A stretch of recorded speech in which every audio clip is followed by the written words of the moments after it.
So hi guys, welcome back to అమ్మ చేతి అమృతాలు. ఈరోజు రెసిపీ ఏంటంటే బొంబాయి చట్నీ. ఎలా ప్రిపేర్ చేసుకోవాలి ఈ వీడియోలో చూద్దాం. చాలా ఈజీగా టేస్టీగా ప్రిపేర్ చేసుకోవచ్చు.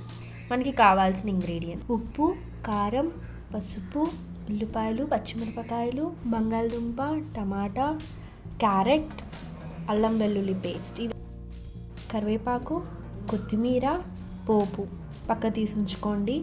అండ్ బౌల్లోకి శనగపిండి అనేది తీసుకోండి. నేను 5 టేబుల్ స్పూన్స్ తీసుకున్న తర్వాత ఒక బౌల్ పెట్టి శనగపిండిని వేపుకోండి. ఒక 2 మినిట్స్ కలర్ చేంజ్ అవ్వకుండా వేపుకోండి. ఈ విధంగా ఒక 2 మినిట్స్ వరకు వేపుకున్న తర్వాత పక్క తీసి పెట్టుకోండి. పెట్టుకున్న తర్వాత స్టవ్ వెలిగించి బౌల్ పెట్టి దాంట్లో ఆయిల్ వేసుకోండి. ఆయిల్ హీట్ ఎక్కిన తర్వాత దీంట్లోకి పోపు, కరివేపాకు, కొత్తిమీర వేసేసుకోండి. వేసేసుకున్న తర్వాత ఒకసారి కలుపుకోండి. కలుపుకున్న తర్వాత దీంట్లోకి ఉల్లిపాయలు, పచ్చిమిరపకాయలు వేసుకొని కలుపుకోండి.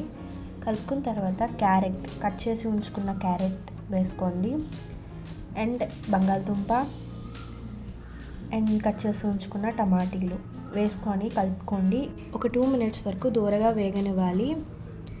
వేగిన తర్వాత దీంట్లోకి అల్లం వెల్లుల్లి పేస్ట్ వేసుకొని ఒక 1 మినిట్ వరకు వేగనివ్వండి. వేగిన తర్వాత దీంట్లోకి ఉప్పు, తగినంత కారం, పసుపు వేసుకొని కలుపుకోండి. ఒకసారి కలుపుకున్న తర్వాత దీంట్లోకి శనగపిండిలో వాటర్ వేసుకొని బాగా ఉండలేకుండా కలుపుకోండి. కలుపుకున్న తర్వాత దీంట్లోకి వేసేయండి. వేసేసి కలుపుతూ ఉండాలి. కలుపుతూ ఉడకనివ్వాలి. ఒక 5 మినిట్స్ వరకు ఉడకనివ్వాలి. ఈ విధంగా ఒక 5 మినిట్స్ ఉడికిన తర్వాత మనం పక్కకు తీసుకోవచ్చు. దాని తర్వాత మన టేస్టీ బొంబాయి చట్నీ అనేది రెడీ అయిపోతుంది. చూసారు కదా, చాలా ఈజీగా టేస్టీగా ప్రిపేర్ చేసుకోవచ్చు. ఈ వీడియో మీకు ఎలా అనిపించిందో కామెంట్ బాక్స్లో కామెంట్ చేయండి. అండ్ ఫర్ మోర్ వీడియోస్కి subscribe to our channel. Thank you.